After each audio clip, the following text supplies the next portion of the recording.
poles, before the American, Admiral Richard Byrd, with the intention of being the first to discover and conquer these icy parts of the world. Additionally, a number of renowned scientists and researchers wrote about the hollow Earth. In fact, we will find that great astronomers and mathematicians have supported the hollow Earth theory. Among them, the renowned English doctor Edmund Halley, England's royal astronomer in the 18th century, who discovered Halley's comet. He postulated that the Earth was hollow, and that its interior contained 3 concentric cones, with a molten lava center, which served as a so-called inner sun. The English physicist and mathematician Isaac Newton also believed in this theory. Another scientist who advocated the hollow Earth theory was Leonhard Euler, an 18th-century Swiss mathematical genius, who argued that, apart from being hollow, the Earth had 2 openings that corresponded with the globe's poles. Beyond these scientific theories, the idea that the Earth is hollow has sparked the imagination of a myriad of writers and artists. One of the best-known works on the subject is Jules Verne's Journey to the Center of the Earth, published in 1864. Another well-known work is Edgar Allan Poe's The Adventures of Arthur Gordon Pym, written in 1833. These, and many other novels, have supported the idea that the Earth is hollow, and that it is home to a more highly advanced people than our surface-dwelling civilization.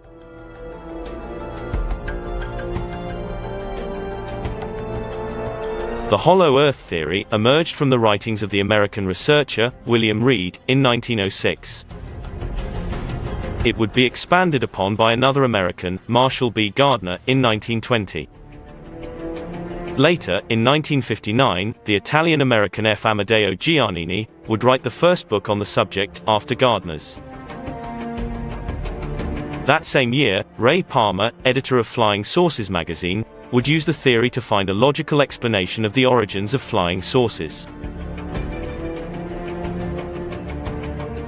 Bryd and Gardner's theories were confirmed by Rear Admiral Richard E. Byrd's Arctic and Antarctic expeditions in 1947 and 1956.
Again, the hollow Earth perspective was first presented by William Bryd, in his book, Phantom of the Poles, published in 1906.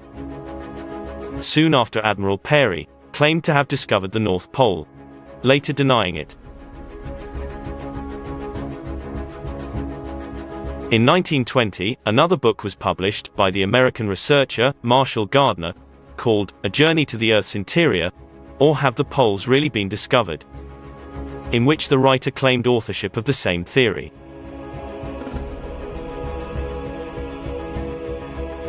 Strangely, Gardner had no knowledge of Reed's book, and came to his conclusions independently. Both authors claimed that the Earth was hollow, with openings at the poles, and that, in its interior, lives a vast population of millions of inhabitants, forming an advanced civilization. This is probably the, quote, great unknown, to which Bryd referred. It should also be noted that William Reed's book, The Phantom of the Poles, is the first ever compilation of scientific evidence, based on the reports of Arctic explorers, in support of the theory that the Earth is hollow, with openings at its poles.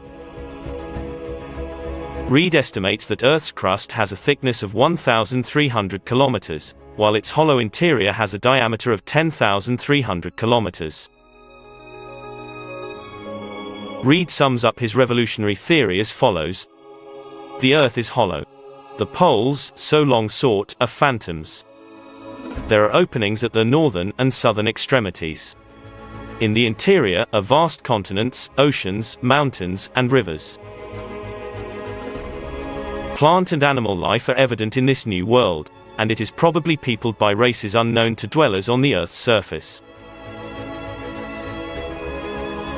Furthermore, Reed pointed out that the Earth is not a true sphere, but is flattened at the poles, or rather, it begins to flatten out as one approaches the hypothetical poles, which really do not exist, because the openings to its hollow interior occur there. Hence, the poles are actually in mid-air, in the center of the polar openings, and not on its surface, as it is claimed.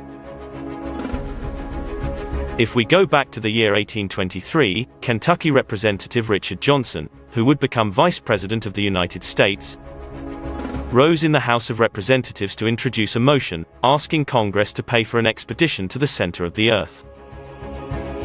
It was retired U.S. Army Captain John Cleves Sims that pushed for the motion.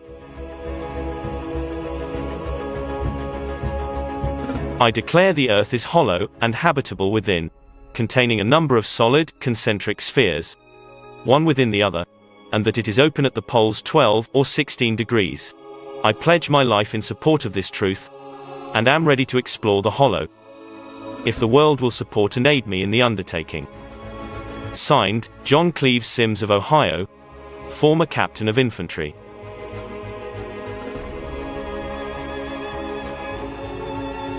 Two years later, in 1908, Willis George Emerson would publish The Smoking God, or A Voyage to the Inner World. The American writer claimed he had based his story on a true event that had taken place in 1829, involving a Norwegian fisherman, Olaf Jansen, who, together with his father, managed to penetrate the unfamiliar lands of the North Pole. According to Emerson, Jansen bequeathed him a manuscript and several maps of his polar adventure, shortly before his death. Therein, he claimed that the intraterrestrial cavity was inhabited by vegetarian giants, whose age ranged from 400 to 800 years old. Inside, there is a misty sun, and the water-to-earth ratio is the opposite of that on the surface, as if it were an opposite of our own world. They are very advanced on a scientific level. They are able to transmit thought to each other, using a certain type of radiation. They also have sources of energy more powerful than electricity. In 1913, Marshall B. Gardner published his book, A Journey to the Earth's Interior, or Have the Poles Really Been Discovered? Gardner's writings, like those of Reed, professed a scientific approach to the subject, and his work would leave a lasting mark on the matter, raising some big questions that would fuel the quest for these lands beyond the poles.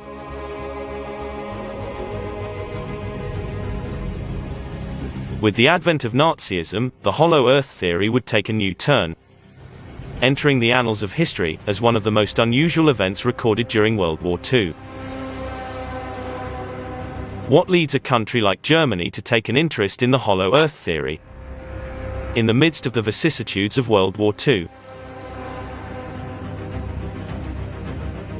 Legends of beings living inside the Earth continue to survive in the folklore of many nations, which chronicle the presence of a vast northern paradise. Found in Scandinavian, and Russian folklore and Eskimo legends that acknowledge the existence of elves, gnomes, trolls, and giants. In short, the hollow Earth idea is not new. In 1909, Eskimos guiding U.S. Admiral Peary believed he was on an expedition to find the, quote, great people of the North, from whom they descended. The records of early Arctic and Antarctic explorers are full of unusual occurrences.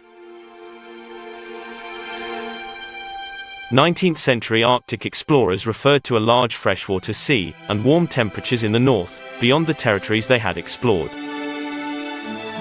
They also reported dust clouds, extensive stretches of pollen-stained snow, as well as birds and animals migrating north for the winter. Furthermore, they noted the presence of vegetation and mammals, such as the enormous, supposedly extinct mammoth, found frozen inside icebergs.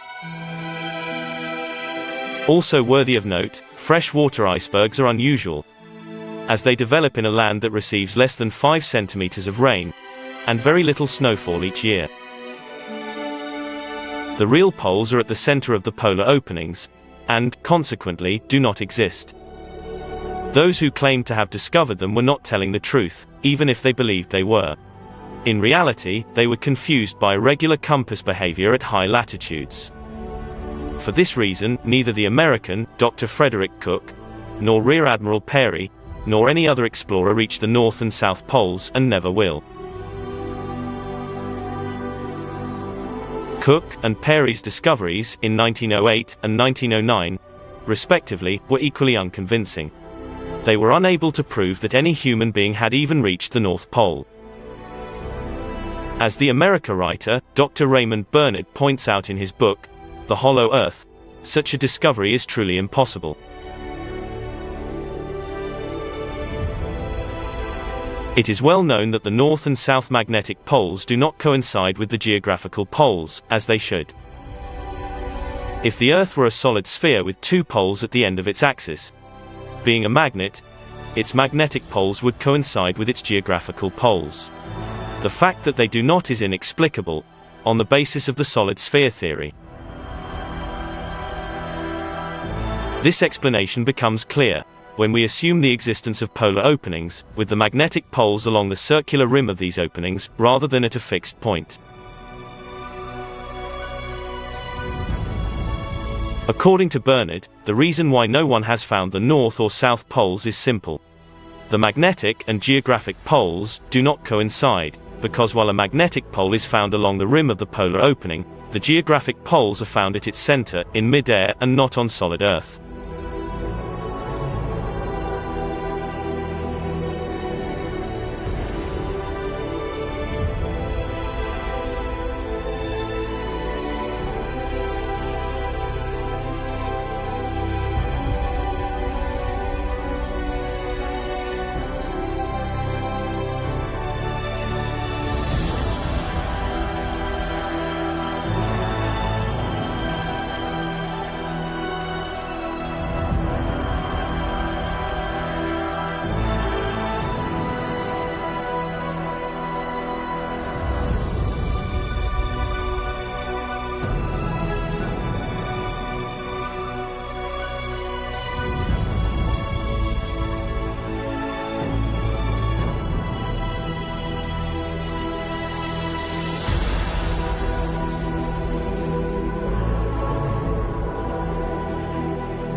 Everything began the year after Admiral Richard Byrd's death, when Francis Amadeo Giannini released a paper entitled Worlds Beyond the Poles. According to Giannini, the northern and southern ends of the Earth do not represent boundaries from a physical point of view. The Earth cannot be circumnavigated, in the strict sense of the term. This claim is valid, even if certain round-the-world flights have contributed to spreading the erroneous idea that the Earth can be circumnavigated from north and south.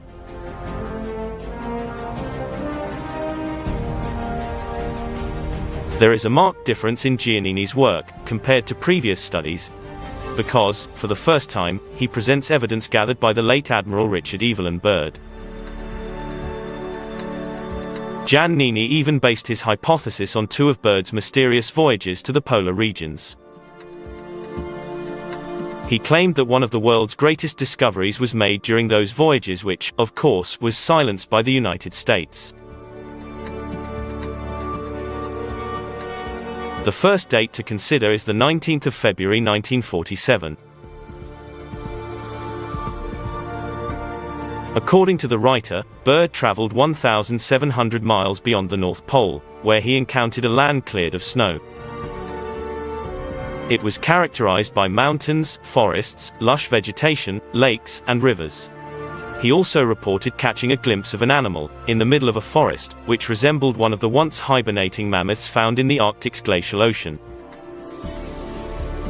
Giannini also mentioned a radio message transmitted to Byrd, through the U.S. Navy Research Office in New York, in which he was wished, quote, success in his enterprise. At the same time, Admiral Byrd announced, through the press, I would like to see that land, beyond the North Pole. That area is the center of the great unknown. 9 years later, on the 13th of January 1956, Byrd would once again embark on a voyage of 2,700 miles, starting from McMurdo Base, 400 miles west of the South Pole, where he penetrated 2,300 miles into a land that extends beyond the pole. Later, he was reported to have claimed, the current expedition has opened up a vast new territory. In addition to Byrd, Giannini cites another discoverer, Captain George Hubert Wilkins, who was born in 1888 and died in 1958. On the 12th of December 1929, this Australian polar explorer and aviator reportedly sighted these unfamiliar lands during his stay at the South Pole.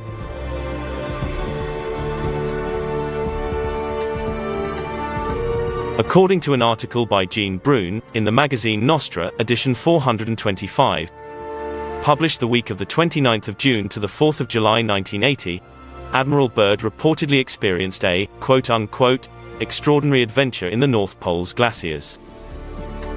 Byrd and his three companions had been walking for hours on the ice, climbing ice peaks. Suddenly, from a summit, they beheld an unforgettable spectacle, a deep, narrow valley, covered with flourishing vegetation, which was illuminated by a warm and enduring sun.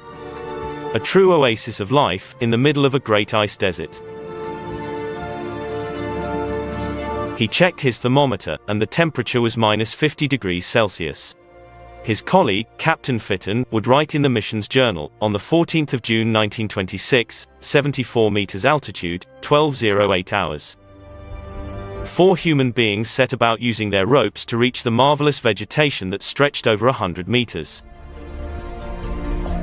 After a long hour of descent, they found themselves in another world. One of lush vegetation and mild heat. The thermometer now read 19.8 degrees Celsius, and forced him to remove their polar explorer suits. Byrd and his companions saw small streams, lakes, and hills covered in vegetation. At about 1,500 meters, they observed a slow-moving gray spot. With his binoculars, Admiral Byrd saw that it was an animal with gray fur. An animal that resembled a mammoth. Time passed, and the expedition had to end. Exhaustion, a lack of supplies, and flat radio batteries forced him to return to the base.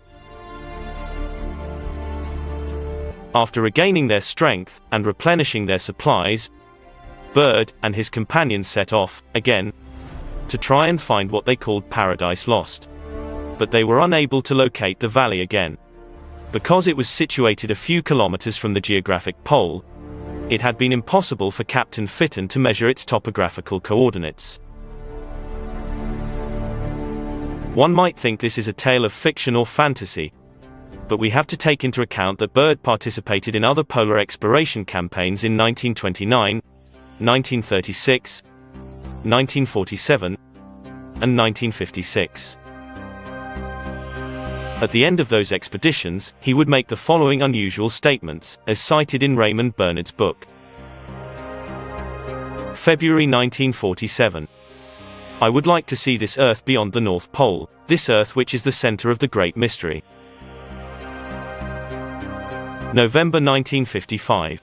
This is the most important exploration in the history of mankind. March 1956. The current exploration mission has opened up a vast new territory. If Bryd had flown over the North and South Poles towards the immense frozen territories that, according to classical geography, stretch from one side of each pole to its other side, it would be difficult to understand why Rear Admiral Bryd described these territories as a great mystery. Raymond Bernard, the pen name of Walter Siegmeister, writes about it in his extraordinary book The Hollow Earth. If we look at a map of the North Pole, for instance, and measure the distance between nearby countries and the geographic pole, Siberia, Spitzberg, Alaska, Canada, Finland, Norway, Greenland, and Iceland are all within the 2,700 kilometer range. Yet Bryd did not fly over any known land in 1947. He claimed to have gone some 2,700 kilometers beyond the pole, when he was forced to turn back because his plane's fuel reserve ran out. And, as his plane advanced beyond the pole, ice-free regions appeared. There were lakes and tree-covered mountains, in addition to an animal resembling a prehistoric mammoth. All of this was written down by the plane's crew, and after a news brief was taken from Bryd's radio dialogue and published in the American press, all further publicity was suppressed by the government, for which Bryd worked, which had obvious political and military reasons for concealing this discovery.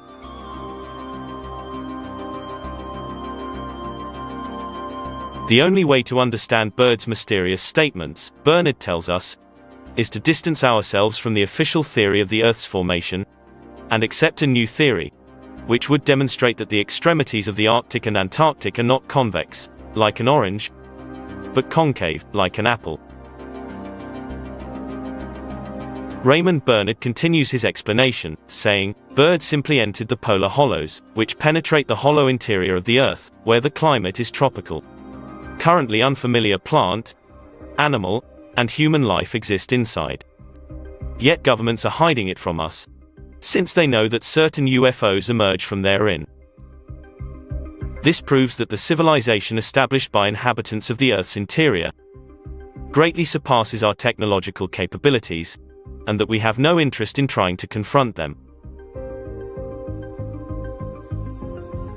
According to Bernard, Ray Palmer, editor of the magazine Flying Saucers, in a 1959 article on the Hollow Earth theory, states, quote, many readers believe that commercial air flights continually cross over the pole to reach the other side of our planet. This is not true. They don't, although airline officials claim they do.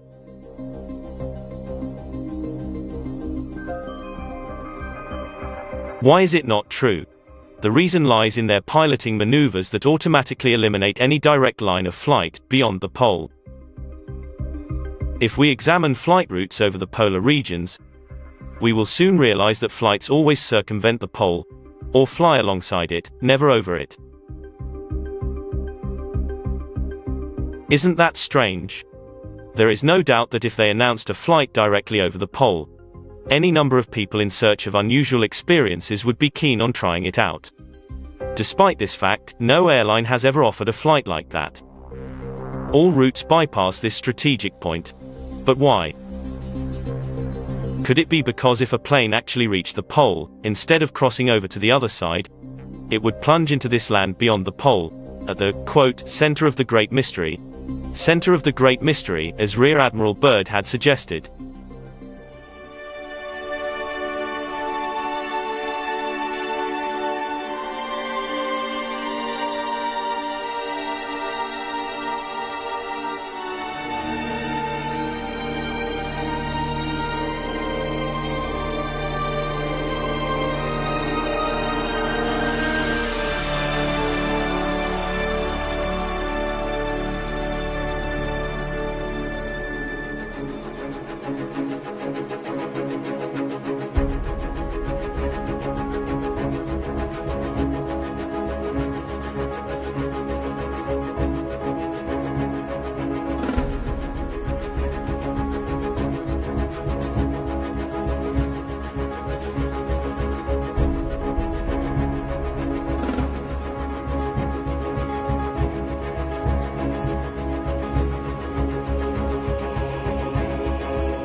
As mounting evidence becomes increasingly substantial, the hollow Earth theory is no longer just a notion advocated by conspiracy theorists.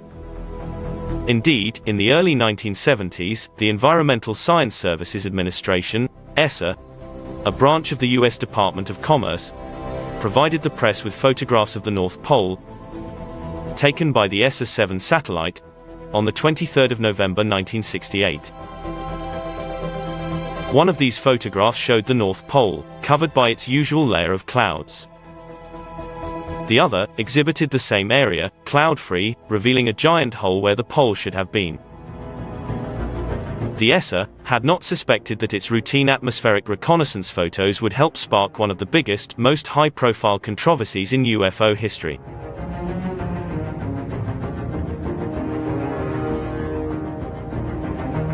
Ufologist Ray Palmer, the editor of Flying Saucers magazine, reproduced these ESA-7 satellite photos in an issue of his publication, along with an article stating that the hole seen in the photo was real.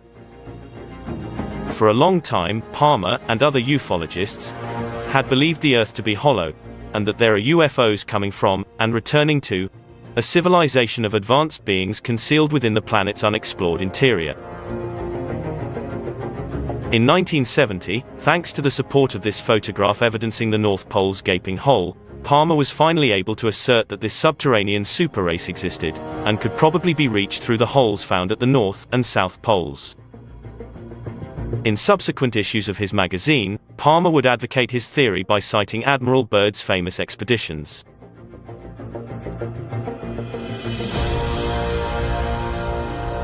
We never stop being surprised at how the things we are taught can later prove to be false.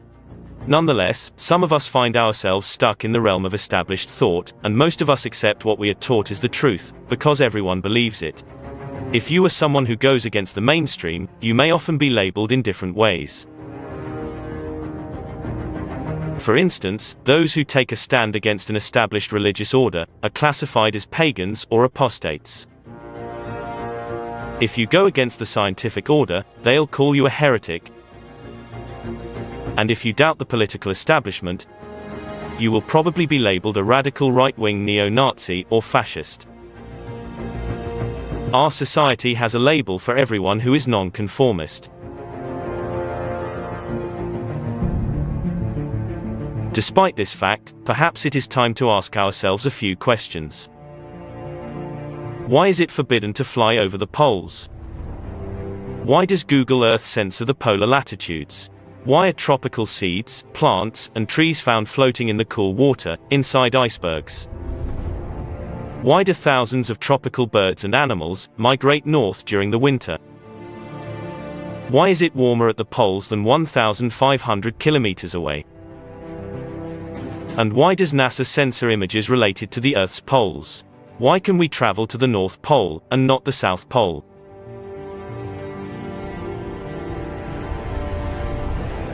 Antarctica is the most deserted and unfamiliar continent on the planet.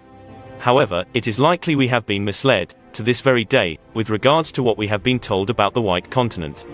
Submerged ruins of another civilization lie at the bottom of its lakes, and its deserts have a temperate climate, yet environmentalists spread misinformation.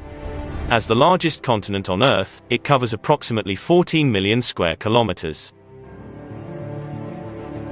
Researchers, such as Spanish pilot Ivan Castro Palacios, suggest that, although many have ventured close to Antarctica, or claim they have visited a scientific base there, no one ever really accesses the heart of Antarctica. The little data we know about this region of the world, which has been collected and compiled by scientists, civil personnel, or military personnel, and has been obtained as best they could, using hidden cameras and secret recordings. Of course, more than one person has risked their life to do so, and some have lost their lives in the process, so that we could know the truth about this place. South of planet Earth's 70th parallel lies the continent of Antarctica, and any satellite image featuring this strip of land is immediately classified as top secret. And the excuse provided is very well known, and always the same, namely, national security.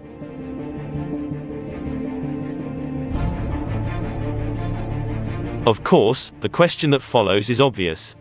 The national security of which country or state? It should also be noted that flights by commercial aircraft over the entire Antarctic continent are completely forbidden. In fact, only 3 bases are officially recognized on the entire continent. The Vostok base belonging to Russia, the Concordia base, which is shared by France and Italy, and the American-owned Amundsen-Scott base, which just so happens to be located next to what advocates of the Hollow Earth thesis describe as a large opening in the Earth's crust. The rest of the international bases are located in the continent's coastal regions.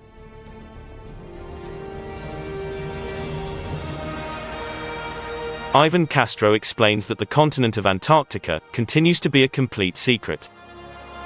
A land full of unknowns, it is surrounded by the frigid water of an ocean that is usually stormy. But its interior hosts a constant, endless anticyclone, which is precisely what makes it less humid than anywhere else on planet Earth. And this explains why large expanses of land without glacial cover are found there. Throughout Antarctica, strict security protocols are in force, and no one is allowed access to the continent without express authorization. Officially, this permission is granted through an Antarctic treaty, involving 28 countries, but in practice, this is not the case. In reality, this region of the Earth is controlled by the world's major secret intelligence agencies. To know that Greenpeace, the most widely recognized environmental organization on Earth, is financed by the Rockefeller Group and Shell Oil Company is striking and cynical. Yet it runs a base in the middle of the continent, called World Park, that is apparently situated next to the US base McMurdo Station. This environmental organization, Greenpeace, plays a fundamental role here, which involves spreading disinformation about operations carried out by world powers on the White Continent.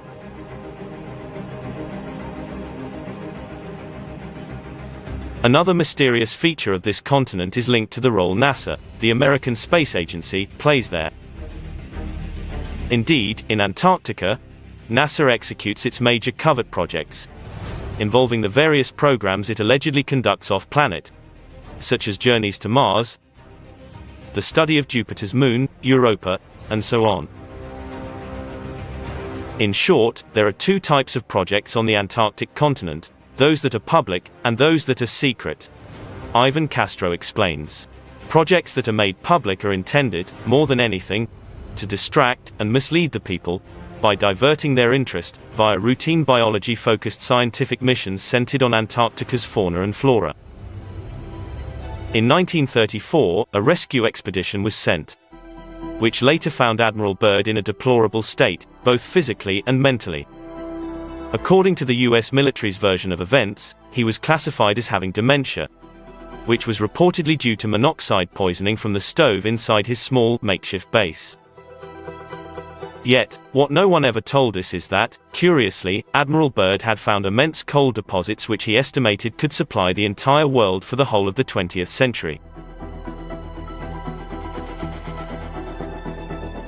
In 1938 and 1939, Germany carried out an expedition, which explored, as the Nazis discovered and later named, New Swabia. They found there oases, with warm fresh water, that were completely ice-free. They also established several bases in the area, and were the first to discover the famous ring-shaped plateau that surrounds and covers the alleged entrance, leading from the South Pole to the Earth's interior. Further investigations have uncovered the fact that Admiral Byrd visited Hamburg, Germany, in late 1938. It is striking to note that the Nazi expedition in Antarctica would depart immediately afterwards. What did the Admiral tell the Nazis, or what did Byrd go to Germany for? In 1946, Operation High Jump was rolled out, under the command of none other than Admiral Richard Byrd. They lost many lives and faced material casualties. The US would discover large, warm freshwater lakes there. Based on data and evidence piloted by numerous researchers, we are now being led to believe that the Nazis abandoned their Antarctic project as a result of the American operation designed to get rid of them. However, existing data suggests the Nazi project merely became top secret, and that they never actually left the White Continent. The Nazis were well aware of the strategic importance of the continent's mineral and natural resources, and had even discovered ruins in Antarctica's innermost deserts. In 1947, US troops were reportedly repelled by Nazi fire, and suffered heavy casualties. This marked a disastrous end for the Americans involved in Operation High Jump.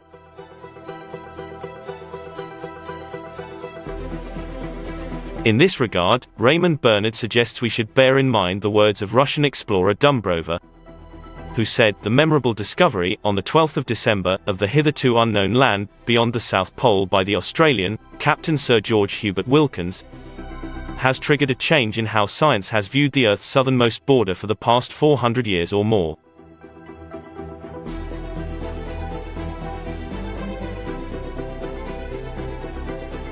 On a related note, Austrian engineer Hans Horberger, whom Adolf Hitler appointed plenipotentiary for science, physics, and mathematics, was one of the strongest proponents of the hollow Earth theory, and argued that we humans do not inhabit a concave Earth, but one that is convex, because we find ourselves inside a sphere.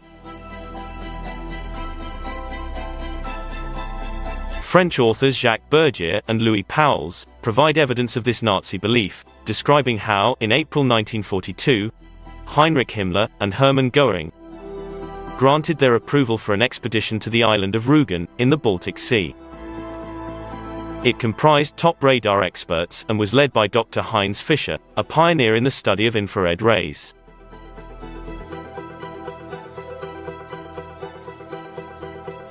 The expedition members were equipped with the most sophisticated radar equipment of the time, and the experiments they were to conduct had been classified by Naval High Command as being of supreme importance for the defense of Germany.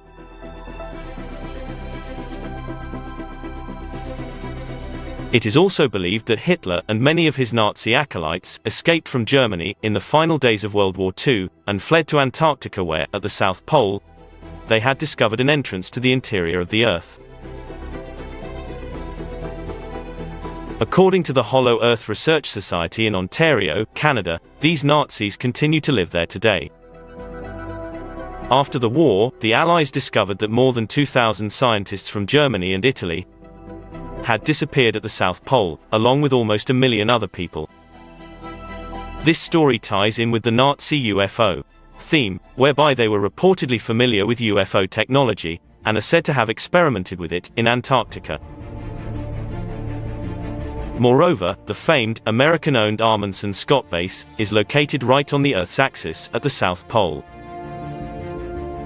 A vortex forms on this very spot, and it is similar to vortexes occurring at Saturn's poles, which also form on other planets. This is believed to be a spot where space and time become distorted, and there is confluence between the two. Constant magnetic anomalies take place there. The purest air on the planet is found in this very location, which does not host organic life of any kind. It is very easy to lose one's bearings in the vicinity, and almost all localization devices and compasses stop working properly in this region due to magnetic distortion of the Earth and to its gravity. Even satellites flying over the Antarctic region are unable to photograph, shall we say, the true surface surrounding the large opening at the South Pole. Simply put, every photo requiring public release is retouched through with software, and any scientist who considers studying the area is simply faced with an insurmountable mystery. On a related topic, it should be noted that the Cyclopean ruins found at Lake Vostok were allegedly filmed by the television production company Atlantis TV in 2005. This production company claims to have filmed ruins of an ancient civilization in Antarctica. The US asserts that it will prevent the release of said video, which allegedly shows a massive archaeological excavation taking place some 3 kilometers under the ice, in the middle of Lake Vostok.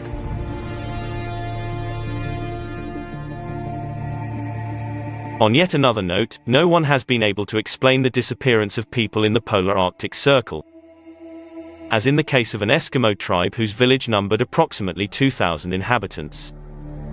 They vanished inexplicably and without a trace in 1930. According to the shocking account of a witness called Arnand Laurent and his 2 children, they noticed a strange flash of light as it flashed across the skies in Canada. According to these witnesses, the light repeatedly changed shape. At times, it was cylinder-shaped and then, it would morph into a huge ball. Their testimony coincided with that of 2 police officers traveling towards Lake Anjikuni, where the Eskimo village was located.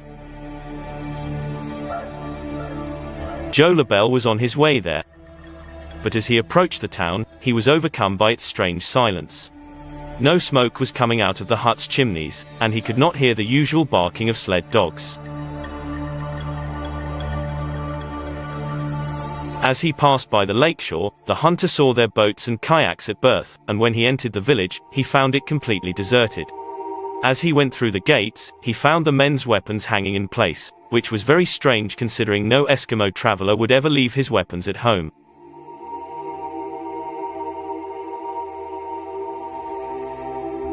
Similarly, Roald Amundsen, the legendary Norwegian explorer, who according to historical chronicles, conquered the South Pole, disappeared on the 18th of June 1928, while flying aboard a plane over the Arctic Ocean, in search of several companions. Amundsen had volunteered to go to the rescue of Italian engineer Umberto Nobile, who got stranded on his return from a new expedition to the North Pole, aboard the airship Italia.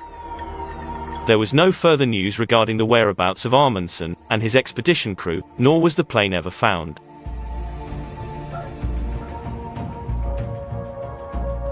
There is also the case of Dallas Thompson, an American, who disappeared in 2003, whilst planning an expedition to the entrance to the inner world in the North Pole. Guided by an intricate network of caves that the local tribes used to access the interior of the Earth, the same as those used by Tibetan monks, this was all related to him through various visions, which he had after an accident. Visions which revealed to him many things that he later recounted in his book Cosmic Manuscript. That was a bestseller both in Canada and the United States, before its author disappeared without a trace. The governing elite's classified programs are rooted in the mystery surrounding the enigmatic continent of Antarctica, which is still largely unknown, and where intriguing giant pyramids, similar to those of Egypt and Mesoamerica, have been found. Very peculiar rocks have also been discovered there, as its glaciers thaw. Additionally, an enormous freshwater lake has been discovered, beneath a thick layer of ice, and many find it surprising that all the researchers who have gone to this inhospitable and barren land in the South Pole have been completely unaware of it.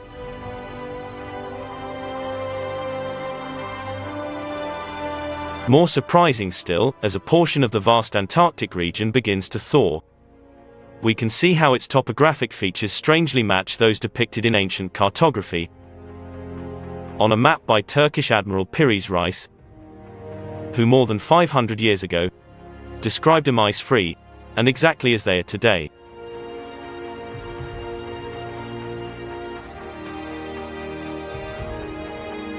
Based on these, and other findings, it appears that evidence of an extraterrestrial civilization has been well hidden. Yet, research suggests they settled on ancient structures, whose origins have been lost in the annals of time, and where plant and animal life flourished. This settlement, which belonged to a very ancient terrestrial culture, was buried beneath the ice, following the last deglaciation of the magnetic and geographic poles. On another note, where do these deep caves and bottomless tunnels discovered in Antarctica lead?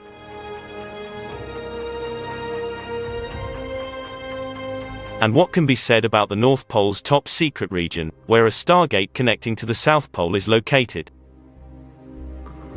Could this be some kind of launcher, directed towards other frontiers in deep space, and has this amazing space portal served as a passageway for many years, via which ships from multiple worlds travel throughout the galaxy? To our knowledge, there are clearly several space portals on Earth itself, and they have frequently been used for some time now, as a way to interconnect with other worlds in infinite space.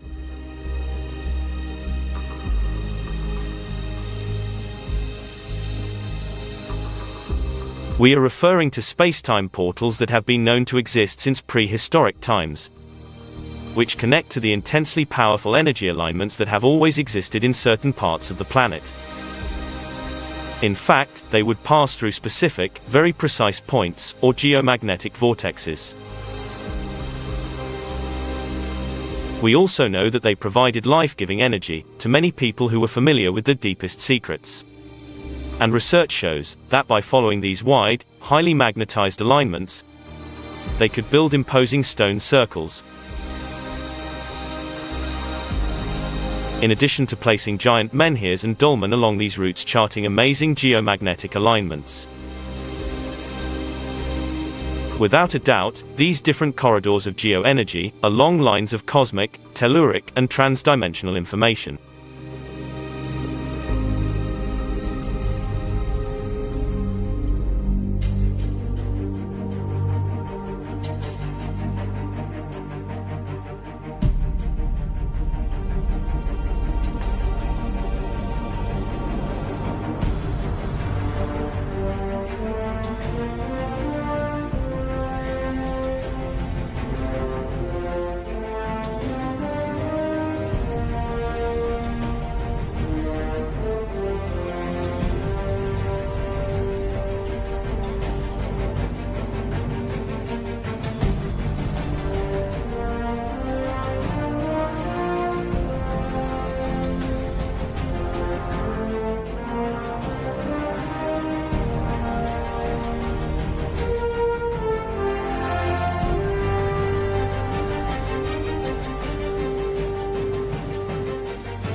As English writer, Alec McClellan explains in his book, The Lost World of Agati. An inner world exists beyond the Earth's surface, and Agati is its name. Agati is said to be a mysterious subterranean kingdom, situated somewhere beneath Asia. It is linked to the world's other continents via natural formations. Thanks to work carried out by the civilization that created this subterranean nation, there exists communication between various points, and has for time immemorial. The annals of history chronicle the existence of large tunnels that continue to exist today, although some of them have been destroyed by cataclysms. McClellan also mentions that only a few high initiates know the exact location of these passageways, and how to access them, specifying that such details are carefully guarded, for the kingdom itself is a great treasure trove of secret knowledge. There are also said to be manuscripts belonging to the lost civilization of Atlantis, and those of an earlier people as well, who were the first intelligent beings to inhabit the Earth.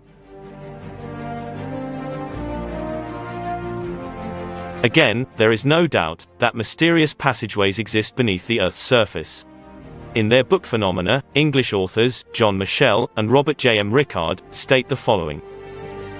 When we look for physical evidence to support these stories, we stumble upon the greatest and most hidden of archaeological secrets, the existence of vast and inexplicable systems of tunnels, partly artificial and partly natural, beneath the surface of a large part of the Earth. McClellan also states in his book that if we look at the doctrines of the Buddhists, we can find a number of facts related to Agati as well. According to these teachings, the kingdom is located deep inside the planet and is inhabited by millions of gentle and peaceful people.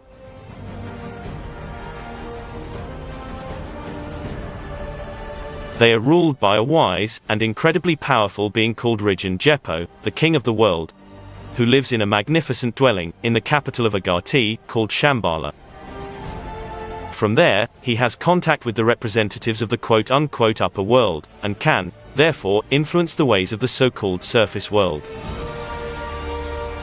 German doctor Robert Dickhoff also maintains that the antediluvian civilization that created Agati flourished on both sides of the Atlantic, and adds, Tibetan lamas are of the opinion that, in America, the survivors of a catastrophe which devastated Atlantis live in caves of huge dimensions, and that these caverns are connected by tunnels with those on the continent of Asia, and with others on the American continent. He also believes that these caverns are illuminated by a green light which aids subterranean plant life as well as prolonging human life.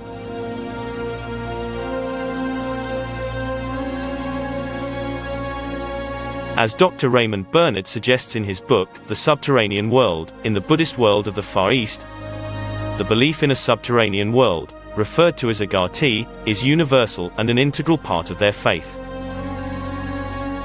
Another sacred word among Buddhists is Shambhala, the name of the subterranean world's capital.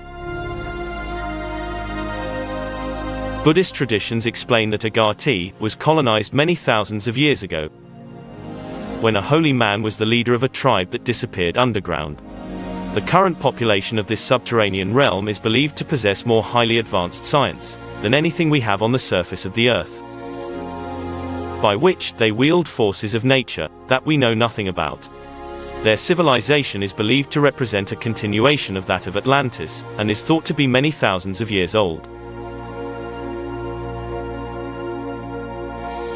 On the other hand, Brad Steiger, an American writer and journalist, in his book, The Hollow Earth, Reality or Myth, affirms that the Old Ones are an immensely intelligent and scientifically advanced ancient race, who populated the Earth millions of years ago, moved underground, and chose to structure their own environment under the surface of the planet, and manufacture all their necessities.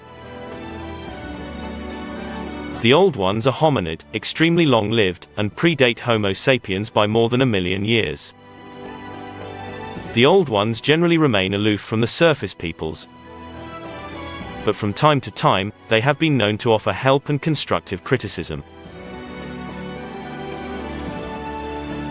To provide another example, we need only quote the Englishman, Reverend Sabine Baring Gould, who wrote, "Wonderful caves, entrances to a mysterious underworld, are common in all countries." The German stories of the Mountain of Venus, which hosts Tannhäuser's remains, or Tales of Frederick Barbarossa, in Untersberg Mountain, or the Welsh stories of King Arthur in the heart of the mountain, or the Danish fables of Holger Dansk in the cellars of Kronenberg Castle, all refer to the commonly held belief in an underworld inhabited by spirits.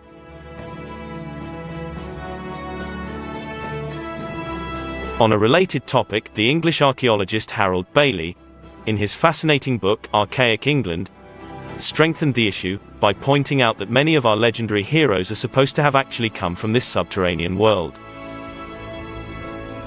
He writes the following: "Practically all the mighty sons of mythology are represented as having emerged from the caves or the underworld.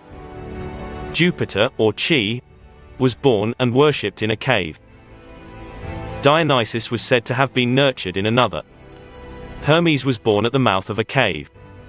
And it is striking that, in a time when the birthplace of Jesus Christ was still said to be a cave in Bethlehem, Saint Jerome complained that, in his day, the pagans celebrated the cults of Thamuz or Adonis in that very cave." Furthermore, Brazilian professor Henrique José de Souza, in his fascinating article entitled "Does Shangri-La Exist?"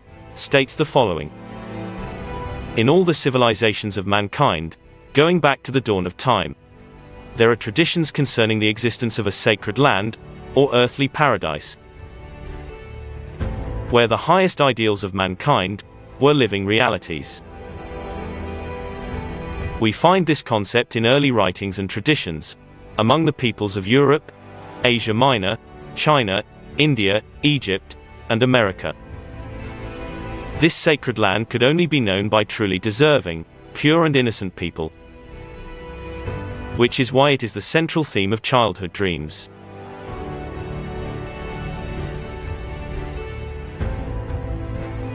In ancient Greece, in the mysteries of Delphi and Eleusis, this heavenly land was called Mount Olympus and the Elysian Fields.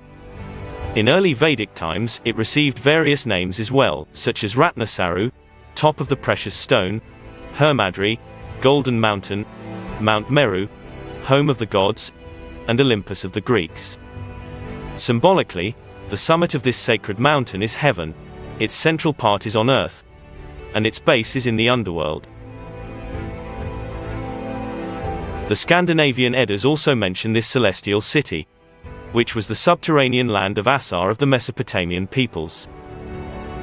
It was the land of Amenti in the ancient Egyptians' sacred book, of emerging forth into the light.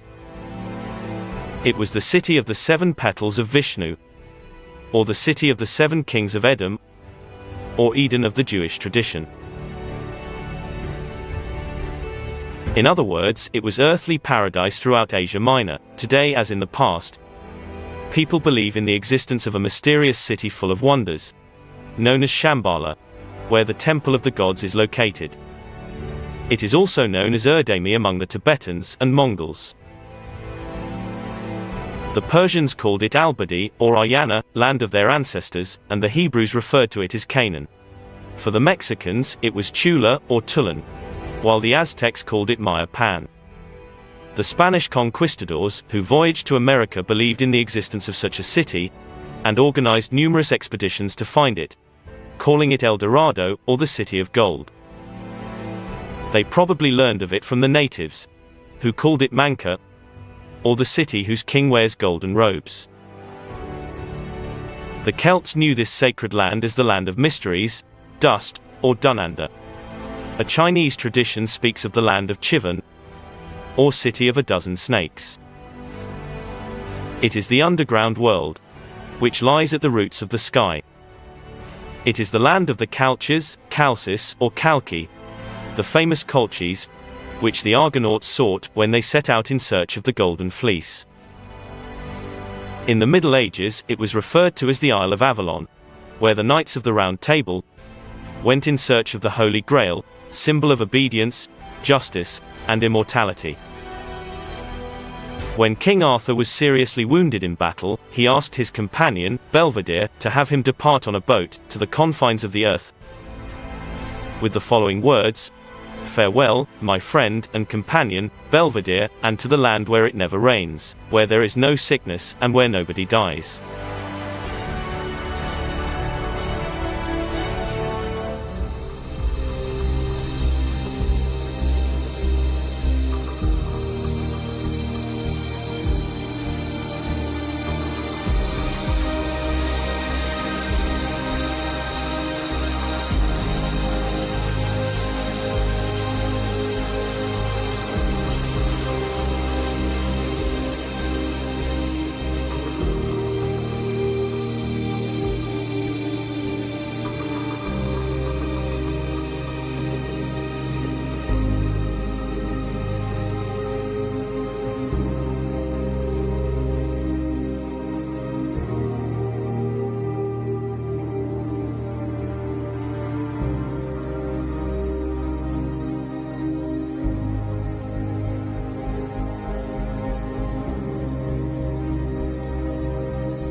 This is the land of immortality, or Agati, the subterranean world.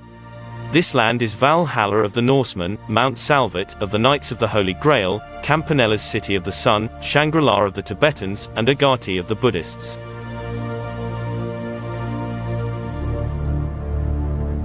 As human history progresses, we find less general, more detailed accounts of this widespread belief in a wondrous subterranean world.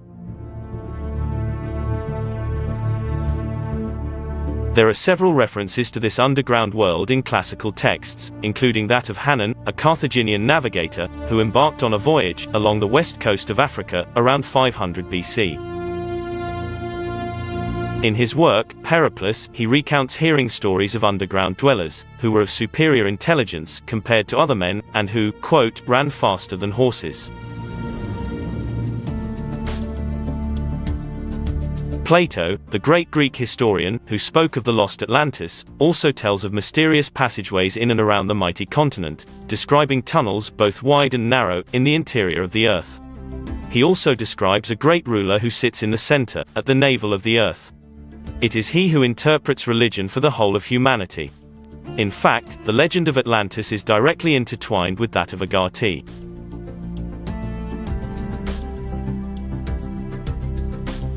In his work, Natural History, Gaius Plinius Secundus, the Roman, also known as Pliny, refers to subterranean inhabitants who had originally fled inland after the destruction of Atlantis. Unlike his predecessors, however, he credited them with very little intelligence, because, since the cataclysm they, quote, have fallen below the level of human civilization, if we can believe what is said. Despite his stance, Pliny believes that these troglodytes have a great and ancient treasure, hidden inside their tunnels. Possibly the first detailed account of an actual visit to this underground world appears in a remarkable collection of stories and memoirs De Nugus Curialium, compiled by 12th century Welsh poet and historian Walter Map. In his book, he recounts a visit to one of these places by King Hurla, quote, one of the oldest British kings. Many authoritative experts have suggested that it is simply a fantasy about fairyland. But the description is so detailed that it seems unlikely for it to have been made up. For those who believe in Agati, it refers to an actual tunnel, inhabited by a race of subterranean beings. In the story, King Hurler approaches a handsome man one day, and tells him, "I am the king of many kings and princes, and of countless people." The stranger invites Hurler to accompany him on a journey to his kingdom, which he explains is underground. Another legendary king associated with Agati is Prester John, from the 12th century, who was said to, quote, have reigned with splendor, somewhere in the Dark East, according to English writer Sabine Baring-Gould's Curious Myths of the Middle Ages. Although some stories claim that Prester John was a powerful Christian emperor who dominated much of Central Asia, all attempts to contact him by the Christian kings and priests of Europe proved futile.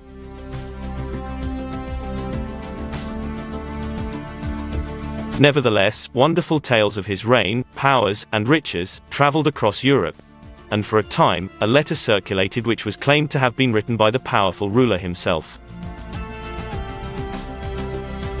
In it, Prester John recounts, "Near the forests between barren mountains, there is a subterranean world, which can only be reached by chance, for the earth opens only occasionally, and he who descends must do so with haste before the earth closes again."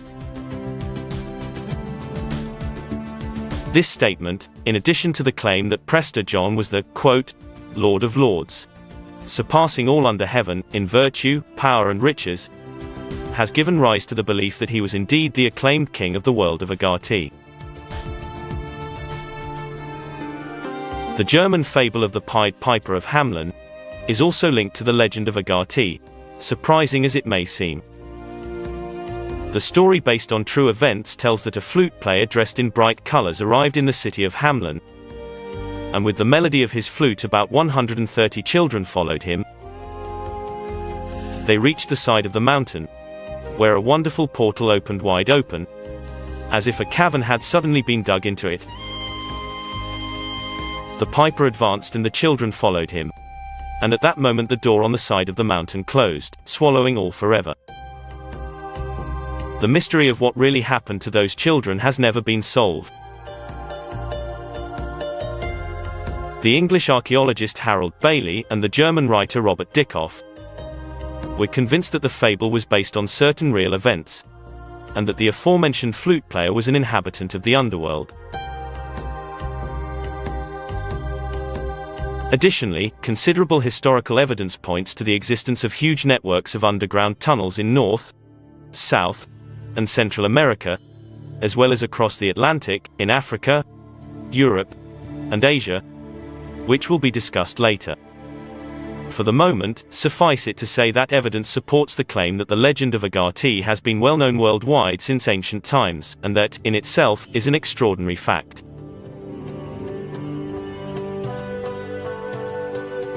We should also note that in ancient Indian culture, the term pre-Vedic is used to describe prehistoric eras, during which India extended over a much larger area than it does today. According to the renowned Anglo-German Orientalist Professor Friedrich Max Müller, in his vast study, Sacred Books of the East, there were then 3 Indias, Upper, Lower and Western. India is known as the cradle of humankind, which is why Professor Müller tells us that in the heart of this cradle lies an island, situated in the middle of a great inland sea.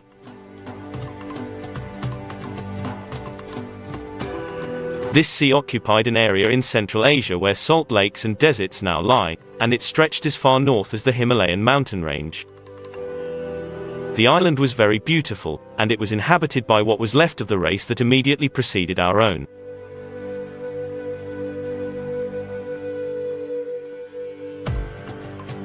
These people were a truly remarkable species.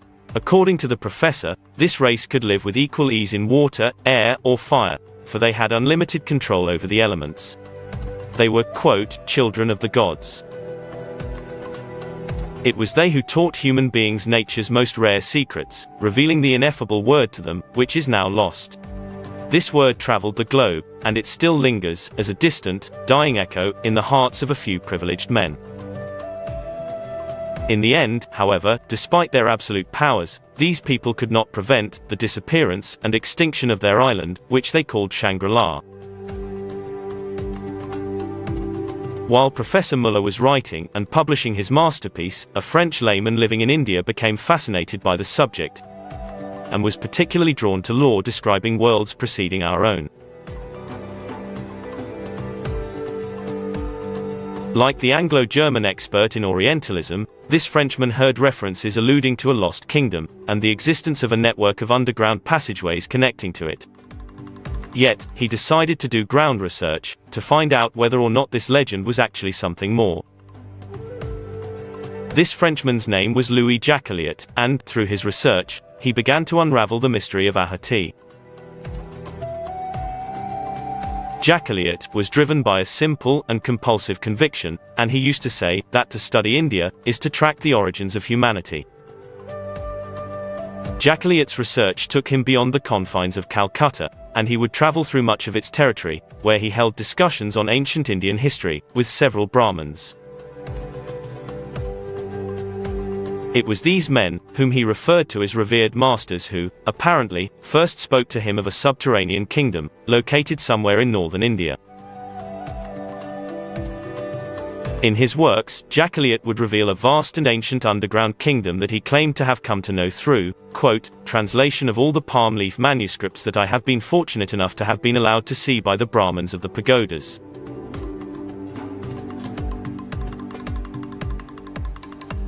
Referencing the Agrauchada Parikshai, or Book of Spirits, the most detailed account Jacqueliot found, he comments, this unknown world whose disclosure no human power can force, even now that the upper earth has been crushed by Mongol and European invasions, is known as the Temple of Agartha.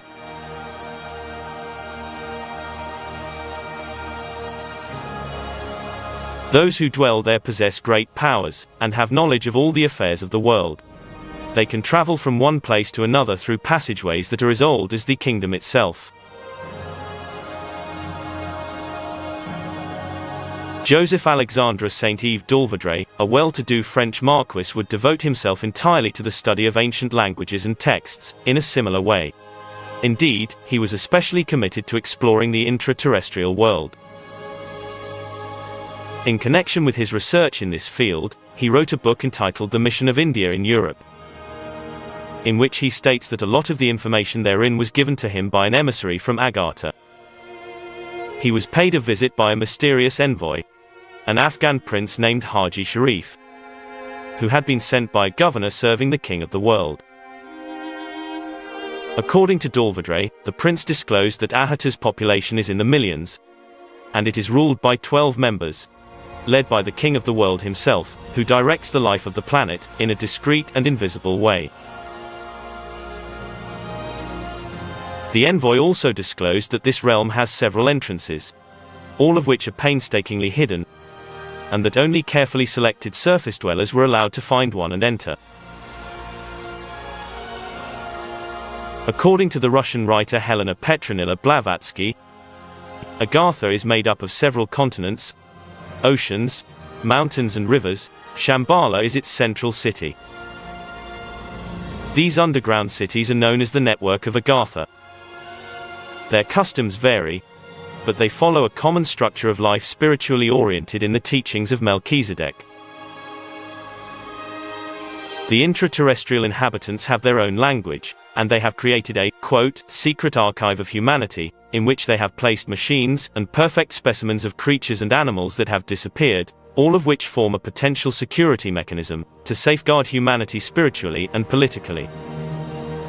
They have large underground libraries there as well, with volumes that are thousands of years old.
Fight to the end, with solid resistance and permanent dissidence against injustice and treachery.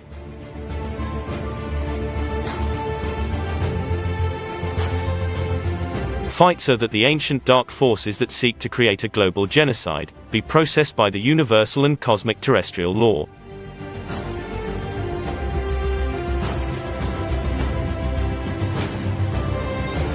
Fight to the end to keep your freedom and your free will, saving yourselves so as not to be enslaved by a satanic elite.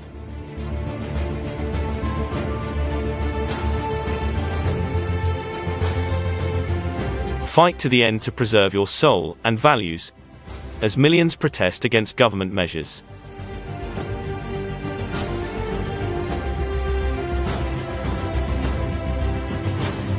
Fight, because a war is being waged against the human species as never seen in history.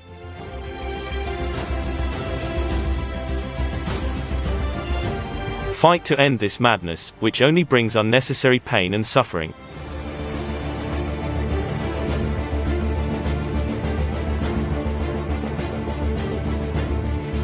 The Regent of the Earth and powerful beings of light are fighting and offering support from the fourth and fifth dimensions to protect humanity as they have for millennia.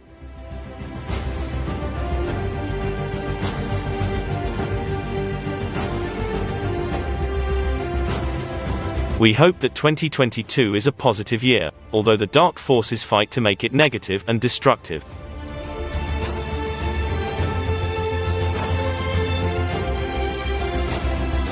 Have faith that the light of truth and justice is appearing on the horizon to free us from the chains of the evil that has seized the planet.